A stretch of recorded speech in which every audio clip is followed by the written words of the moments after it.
Assalamu alaikum. We'll make some sentences with a formation. Today, our formation is about to. We'll make some sentences with this phrase about to. Are you ready? Yes, sir, I'm ready. Okay. আমরা প্রায় সময় বলি আমি ক্লাসটি শুরু করতে যাচ্ছি। এটার ইংরেজি কি হবে? I'm about to start the class. ওকে। আমি ক্লাসটি শেষ করতে যাচ্ছি। এটা কি হবে? I'm about to finish the class. ওকে। আমি এখন ঘুমাতে যাচ্ছি। এটা কি হবে? I'm about to sleep. এবার যদি আমরা ফার্স্টে বলতে যাই, আমি রান্না করতে যাচ্ছিলাম। কি হবে? I I was about to cook. cook. আমি খেলতে যাচ্ছিলাম। I was about to play.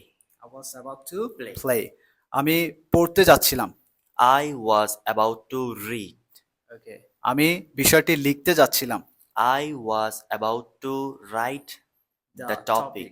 or subject. ওকে। আমি তোমাকে এখনই জানাতে যাচ্ছিলাম। I was about to inform you right now. Very good. That's all.